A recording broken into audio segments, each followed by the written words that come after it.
വഖഫ് board വിഷയത്തിൽ സർക്കാരിന്റെ നിലപാടിനെതിരെ രൂക്ഷ വിമർശനവുമായി സിറാജ് ദിനപത്രം. സർക്കാരിന്റെ നിലപാട് ദുരൂഹം. ഹൈക്കോടതിയിൽ സർക്കാർ വഞ്ചനാപരമായ നിലപാട് സ്വീകരിച്ചെന്നും കാന്തപുരം വിഭാഗം. സിറാജ് മുഖപത്രത്തിലാണ് വിമർശനം. വിവരങ്ങളുമായി അരുൺ PJ കൂടി ചേരുന്നുണ്ട്. അരുൺ, ഈ വഖഫ് ബോർഡുമായി ബന്ധപ്പെട്ട ഈ സർക്കാരിന്റെ നിലപാടിനെതിരെ വലിയ രീതിയിലുള്ള വിമർശനങ്ങളാണ് ഈ സമസ്ത ഉൾപ്പെടെയുള്ള സംഘടനകളൊക്കെ ഇതിനെതിരെ രംഗത്ത് വന്നിരുന്നു. ഇപ്പോൾ ഇതിനെതിരെ രൂക്ഷ വിമർശനവുമായി സിറാജ് ദിനപത്രത്തിന്റെ ലേഖനം കൂടി രംഗത്തെത്തിയിട്ടുണ്ട്.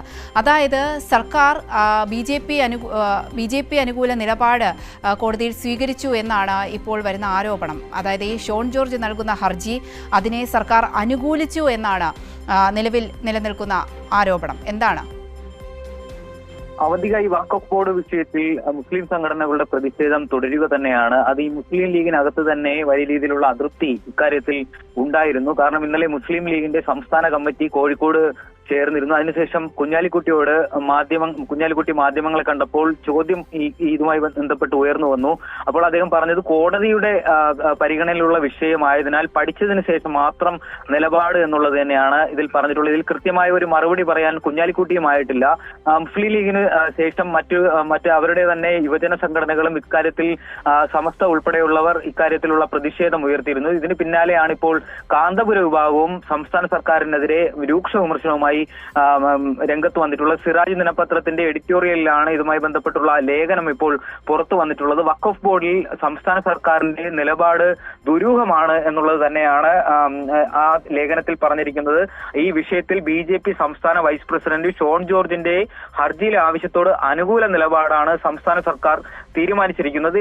ഈ ഒരു നിലപാട് സ്വീകരിച്ച സംസ്ഥാന സർക്കാരിന്റെ നടപടി അത്യന്തം ദുരൂഹമാണ്. അതുപോലെ തന്നെ മുസ്ലിങ്ങളല്ലാത്ത പ്രതിനിധികളെ കൂടി ഉൾപ്പെടുത്തി സംസ്ഥാന വഖഫ് ബോർഡ് പുനഃസംഘടിപ്പിക്കണമെന്നാണ് ഷോൺ ജോർജ് ഹൈക്കോടതിയിൽ ആവശ്യപ്പെട്ടത്. അപ്പോൾ പക്ഷേ ഈ മുസ്ലിം സംഘടനകളെ എതിർപ്പ് വകവയ്ക്കാതെയാണ് ഇപ്പോൾ ഈ ഭരണത്തിൽ തന്നെ മുഖ്യ ഘടകകക്ഷിയായ മുസ്ലിം ലീഗിന്റെ അഭിപ്രായത്തോടും അല്ലെങ്കിൽ സമസ്ത ഉൾപ്പെടെയുള്ള ഈ മുസ്ലിം സംഘടനകളുടെ അഭിപ്രായത്തെയും വകവയ്ക്കാതെയാണ് ഇപ്പോൾ ഈ സംസ്ഥാന സർക്കാർ ഇത്തരത്തിൽ ഒരു തീരുമാനമെടുത്തത് എന്ന് തന്നെയാണ് അറിയുന്നത്. പക്ഷേ ഇതിൽ വലിയ രീതിയിലുള്ള ചർച്ച മന്ത്രിസഭയ്ക്ക് അകത്ത് ഉണ്ടാവും. കാരണം ലീഗിന്റെ ഒരു വിമർശനം ഇക്കാര്യത്തിൽ വരുന്നുണ്ട്. കാരണം ഈ സംസ്ഥാന സർക്കാർ ഇങ്ങനെ ഒരു നിലപാട് എടുക്കുമ്പോൾ അതിലെ ആ മുന്നണിയിലെ ഏറ്റവും വലിയ കക്ഷിയായ മുസ്ലിം ലീഗിൽ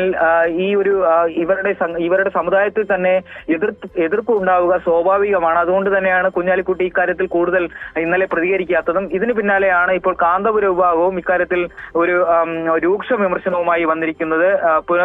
ഏറ്റവും വലിയ തിരിച്ചടിയാകുന്നത് മുന്നണിയിലെ പ്രധാന ഘടകകക്ഷിയും മുസ്ലിം സമുദായത്തിന്റെ താല്പര്യങ്ങൾ സംരക്ഷിക്കാനെന്ന നിലകൊള്ളുകയും ചെയ്യുന്ന ലീഗിനാണ് എന്നുള്ളതും സമസ്ത ലീഗിനെയും ഇക്കാര്യത്തിൽ ഈ ലേഖനത്തിലൂടെ വിമർശിക്കുന്നുണ്ട്. കാരണം മുസ്ലിം ലീഗ് ഈ പാർട്ടി പ്രതിനിധീകരിക്കുന്നത് മുസ്ലിം സമുദായത്തെയും അതുപോലെ മുസ്ലിം സമുദായത്തിന്റെ താല്പര്യങ്ങൾക്ക് വേണ്ടി നിലകൊള്ളുന്നു എന്ന് അവകാശപ്പെടുന്നതാണ് മുസ്ലിം ലീഗ് എന്നുള്ളതാണ് പറയുന്നത്. പക്ഷേ ആ ഒരു താല്പര്യങ്ങൾക്കും ആ ഒരു നിലപാടിനും എതിരെയാണ് മുസ്ലിം ലീഗ് എടുക്കുന്ന നിലപാട് എന്നുള്ളതാണ് ഇപ്പോൾ സമസ്ത വിഭാഗം സിറാജ് ദിനപത്രത്തിന്റെ എഡിറ്റോറിയൽ പേജിലൂടെയുള്ള ലേഖനത്തിലൂടെ രൂക്ഷമായി വിമർശിക്കുന്നത്. എന്തായാലും വരും ദിവസങ്ങളിലും ഇതുമായി ബന്ധപ്പെട്ടുള്ള കൂടുതൽ ചർച്ചകളും വിമർശനങ്ങളും ഉയർന്നു വരുന്നു എന്ന് തന്നെയാണ് ഉറപ്പ്. അവന്തിക. ശരി, അരുൺ PJ ആണ് വിവരങ്ങൾ നൽകിയത്.